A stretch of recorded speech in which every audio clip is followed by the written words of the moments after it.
Buenos días, bienvenidos a Guatemala. Good morning and welcome to Guatemala. My name is Edgar and I'm going to be your host today on your visit to the Best of Colonial Antigua tour. The name of our driver is Mr. Alejandro. So Alejandro will be the man in charge of your safety and I'm going to be the man in charge of your fun. Let me tell you where you are. You are in Guatemala. Guatemala is the beautiful place that you're visiting today. We have borders with Mexico at the northeast and west. We have at the northeast borders with Belize that used to be one of the states of Guatemala. Also, to the east, we have borders with Honduras. East, south, we have borders with El Salvador. We have an exit to the Pacific Ocean and to the Caribbean Sea. Your cruise is docked today in the place that we know as Puerto Quetzal, Quetzal Pier. Quetzal is named by the national bird of Guatemala. Also, the currency of Guatemala is called Quetzal. The X rate is 7.5 quetzales per $1 US. Quetzal Pier is half a meter under the sea level. And actually, it's going to take us an hour and 30 minutes to drive to get to Antigua, Guatemala. So, if you need to use a facility, we have available for you on the back of the bus. Remember, we're going to pass from half a meter under the sea level and 29 Celsius and 80% of humidity to 1,600 meters of elevation, very close to 4,000 feet of elevation to get to Antigua, Guatemala. And the temperature in Antigua, Guatemala is going to be close to 19 Celsius or very close to 68 or 70 Fahrenheit. The humidity is going to be less than 60%. What we are going to visit as we get to Antigua, Guatemala is going to be the Arch of Santa Catalina.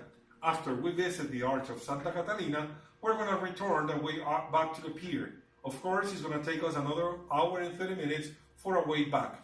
I'm going to use a little bit the time telling you about the history of Guatemala, the way has the conquistador arrived to Guatemala to conquer the Mayan people, because Mayan people are the only reason why you're here today. If Mayan people weren't here, conquistador would never arrive. And if the conquistador never arrived, we'd never build the city of Antigua. So please, join me in our trip in the history of Guatemala. Now that we are in Antigua, Guatemala, and we had this beautiful weather, let me show you the beauty of this destination. This is one of the most emblematic views of Antigua.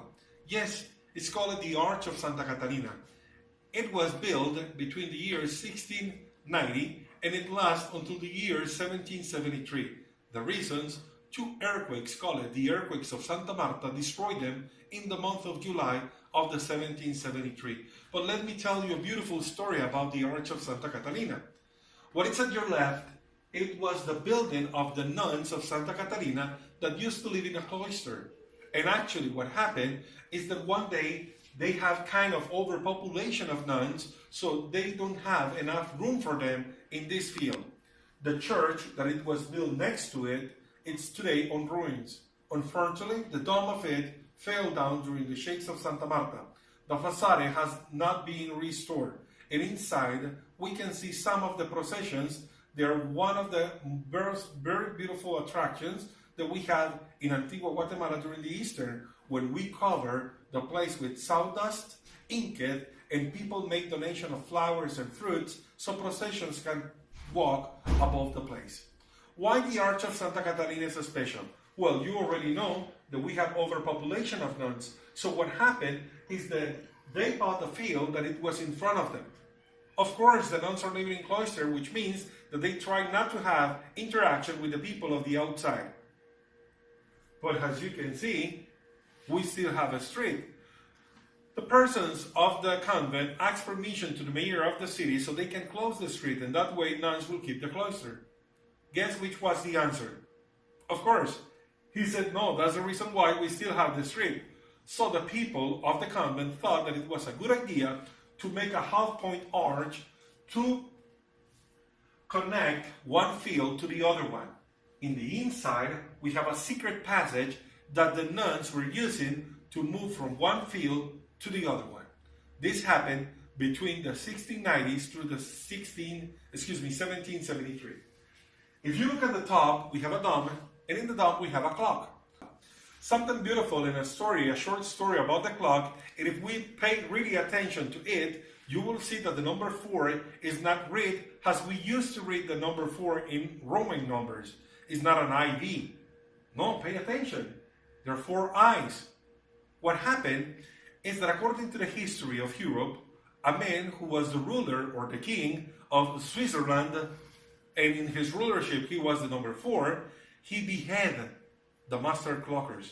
So, them trying not to erase him from the history, erase the IV, that it was the characteristic of his name. So that's the reason why we have 4 I's. Well, now we're going to be another hour and a half in our way back to the pier. Now that we're back to the pier, let me thank you for visiting our beautiful country. Guatemala is not only Antigua, we have hundreds of another different destinations around Guatemala. So please, keep in mind that we have another destinations, and it will be really cool to see you one day walking in another destination of my beautiful country. But before we finish, please help me saying thank you to Mr. Alejandro, who drove us safely back to the pier. Muchas gracias, Alejandro. So when, as Michael Jackson said, this is it. It was really my pleasure. Have a nice trip. Have a nice day. God bless you, and thank you very much.